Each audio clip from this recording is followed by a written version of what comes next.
नमस्कार मित्रांनो, मी आपला मित्र फारुख तळवी द मॅकटेक गाईड या चॅनलवर आपले सर्वांचे स्वागत करतो. आज आपण स्क्रायबर याविषयी माहिती बघणार आहोत. स्क्रायबर कशाला म्हणतात, स्क्रायबर कोणत्या मटेरियलपासून बनवलेले असतात, तसेच स्क्रायबरची रचना, प्रकार व स्क्रायबर कशा पद्धतीने वापरले जातात. त्यानंतर स्क्रायबर वापरताना कोणकोणती काळजी घ्यावी लागते याविषयी आज आपण बघणार आहोत. सर्वप्रथम स्क्रायबर हे एक मार्किंग टूल आहे. जॉबवर एकदा स्क्रायबरद्वारे मार्किंग केल्यानंतर जोपर्यंत आपण इतर ऑपरेशन त्या मार्किंग केलेल्या ठिकाणी करत नाही तोपर्यंत ती रेषा ॲज इट इज त्या ठिकाणी परमनंटली मार्क केलेली असते. म्हणून स्क्रायबरला आपण परमनंट मार्किंग टूल असेही म्हणतात. स्क्रायबरद्वारे वेगवेगळ्या धातूंपासून बनवलेल्या शीटवर रेषा मार्किंग करण्याकरता याचा वापर केला जातो.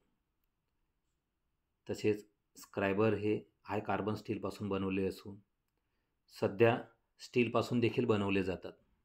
स्क्रायबरच्या दोन्ही टोकांना हार्डनिंग व टेम्परिंग केलेले असतात. यानंतर स्क्रायबरची रचना व भाग. स्क्रायबरचे दोन पार्ट असतात, एक पॉईंट व दुसरा बॉडी. काही स्क्रायबरला एक पॉईंट दिलेला असतो तर काही स्क्रायबरला 2 पॉईंट दिलेले असतात. सर्व पद्धतीची जी स्क्रायबर असतात त्यांचा पॉईंट अँगल हा 12 ते 15 अंश इतका दिलेला असतो. वारंवार स्क्रायबरद्वारे मार्किंग करून स्क्रायबरचे पॉईंट झिजू नये याकरिता स्क्रायबरच्या पॉईंटला हार्डनिंग व टेम्परिंग करून तयार केलेले असतात. ज्या स्क्रायबरला 2 पॉईंट दिलेले असतात त्या स्क्रायबरमध्ये एक पॉईंट हा स्ट्रेट दिलेला असतो व दुसरा पॉईंट हा बॉडीशी 90 अंशामध्ये दुमडलेला असतो. स्क्रायबरच्या ज्या भागावर नर्लिंग केलेला भाग असतो, ज्यामुळे आपल्याला स्क्रायबर पकडण्यास मदत मिळत असते किंवा ग्रिप मिळत असते, त्या भागाला बॉडी असे म्हणतात. यानंतर स्क्रायबरचे प्रकार. स्ट्रेट, बेंड, ॲडजस्टेबल व ऑफसेट असे स्क्रायबरचे 4 प्रकार असतात. स्ट्रेट स्क्रायबर. फ्लॅट जॉबवर मार्गदर्शक रेषा चिन्हांकित करण्याकरता या प्रकारचे स्क्रायबर वापरले जातात. या स्क्रायबरच्या रचनेमध्ये एक टोकावर पॉईंट दिलेला असतो व दुसरे टोक हे बंदिस्त अथवा कॅपद्वारे बंद केले असतात व त्या कॅपला एक क्लॅम्प दिलेली असते. जनरली पॉईंटला रबरी कॅप लावून क्लिप असलेला भाग पॉकेटला लटकून आपण इझिली कॅरी करू शकतो. म्हणून अशा स्क्रायबरला आपण पॉकेट स्क्रायबर असेही म्हणतात. धातू, प्लास्टिक अथवा लाकूड इत्यादीपासून बनवलेल्या जॉबवर मार्किंग करण्यासाठी या प्रकारचा स्क्रायबरचा वापर केला जातो. यानंतर मित्रांनो, खालील आकृतीमध्ये आपण बघू शकतात नाईफ स्क्रायबर. या स्क्रायबरद्वारे जॉबवर मार्किंग करताना जॉबला ब्रेक अथवा स्मॅश टाळण्यास मदत करतो.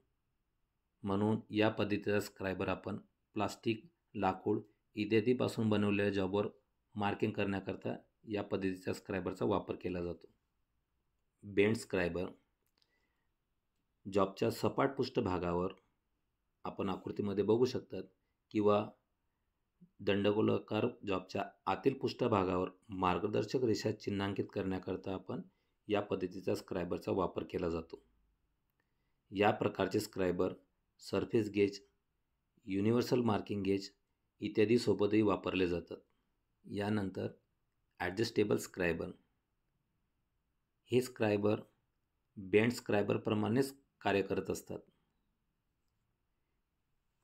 बेंड स्क्रायबरमध्ये स्क्रायबरची लांबी ही कॉन्स्टंट दिलेली असते, तर ॲडजस्टेबल स्क्रायबरमध्ये कामाच्या आवश्यकतेनुसार आपण स्क्रायबरची लांबी कमी अथवा जास्त करता येते.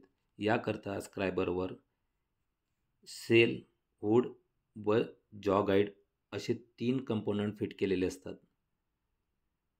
हुडला सेलवर स्लाईड केल्यानंतर स्क्रायबरची लांबी कमी अथवा जास्त करता येते. या प्रकारचे scriber surface gauge, universal marking gauge इत्यादी सोबतही वापरले जातात. यानंतर ऑफसेट स्क्रायबर. इंजिनिअरिंग विभागाशी संबंधित सर्व मशीन व्यवसायांमध्ये या पद्धतीच्या स्क्रायबरचा वापर केला जातो. या स्क्रायबरद्वारे अगदी तंतोतंत अचूक समांतर मार्किंग करण्यासाठी या स्क्रायबरचा वापर केला जातो. या पद्धतीचे स्क्रायबर व्हर्नियर हाईट गेजसोबत वापरले जातात. स्क्रायबर वापरण्याबाबत घ्यावयाची काळजी. सर्वप्रथम स्क्रायबरद्वारे मार्किंग करताना कोणतीही रेषा फक्त एकदाच स्क्रॅच करावी. पुन्हा पुन्हा स्क्रॅच केलेल्या ठिकाणी स्क्रॅच करू नये.